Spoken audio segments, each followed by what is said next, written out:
In the fast-paced world of daytime drama, where secrets explode on a Friday and amnesia is cured by a Tuesday, true narrative artistry is often found in the quiet moments. The spoilers for Days of Our Lives on Thursday, May 14th, promise just such a masterclass in emotional storytelling.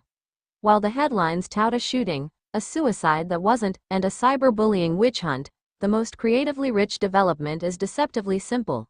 Jada Hunter and Shawn Brady are taking a big step toward romance by moving in together. But this isn't just about sharing closet space.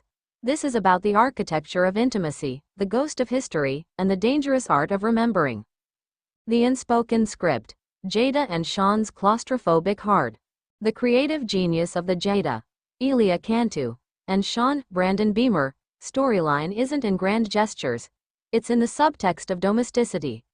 According to spoilers, Shawn moving into Jada's apartment comes with a specific, painful trigger. He remembers the last time they shared close quarters. This is a brilliant narrative device.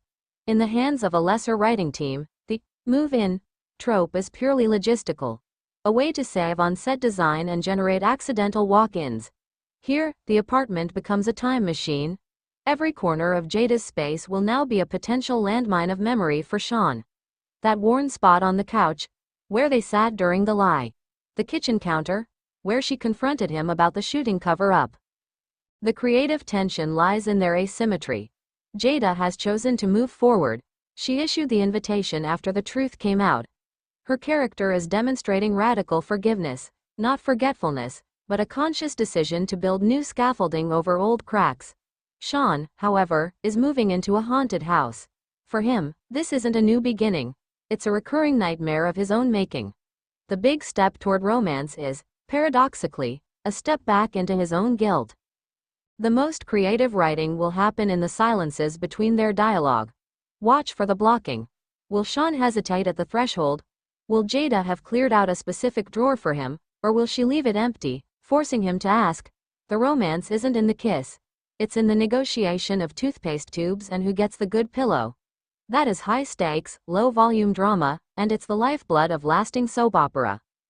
The suicide of Sophia, a villain's use of social realism. Switching creative registers, the show dives into a much darker, ripped from the headlines aesthetic with the fallout from Sophia's, Rachel Boyd, attack. Amy's, Sheenie Nielsen, grief-driven crusade against Holly, Ashley Puzimus, is a masterful piece of misdirection. The creative news here is the show's use of the unreliable narrator.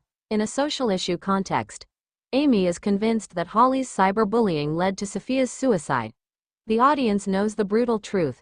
It was Kristen, Stacey Heideck, and a rock. Yet, Amy's logic is terrifyingly sound based on the evidence she has.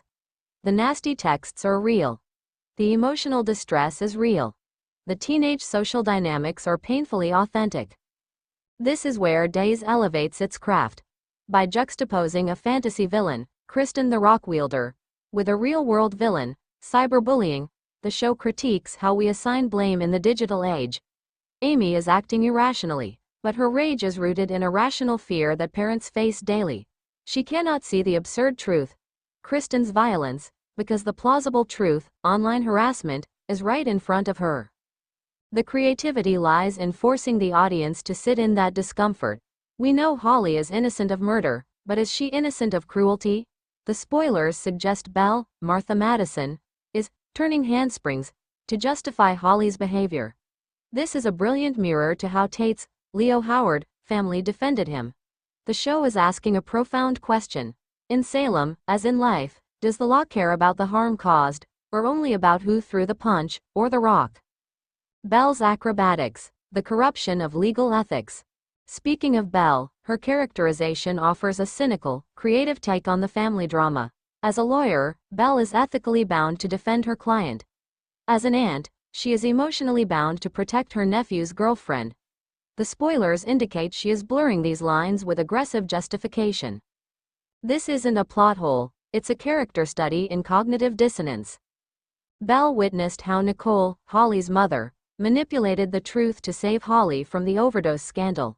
Now, Belle is doing the exact same thing for a different crime. The creative irony is delicious. Belle is becoming the very thing she used to prosecute. The big step toward romance for Jada and Shawn is mirrored by the big step toward hypocrisy for Belle. One couple is trying to heal through honesty. The other is trying to win through legal spin. What makes the May 14th spoilers a triumph of creative writing is layered tension. Physical tension. Jada and Shawn in a small apartment, haunted by a past lie. Can you have romance when you're afraid to touch the furniture? Societal tension. Amy's public crusade versus Kristen's secret violence. Which is more dangerous, a troll with a keyboard or a Demera with a grudge? Moral tension. Belle's legal justifications versus the actual pain of a bullied girl. Is a win in court the same as justice? True creativity in soap operas isn't about shocking twists. Though a rock to the head is certainly shocking, it's about consequence. Shawn's lie doesn't disappear because Jada forgave him. It stains the wallpaper of their new home. Amy's grief doesn't vanish because we know the truth. It drives her to destroy an innocent teen. Belle's win doesn't feel good because we see the moral contortionism required. As you watch the episode on May 14th, don't just look for the kiss or the confrontation. Listen for the silence in Jada's apartment. Watch Amy's hands tremble as she scrolls a phone. Notice the flicker of doubt behind Belle's confident smile.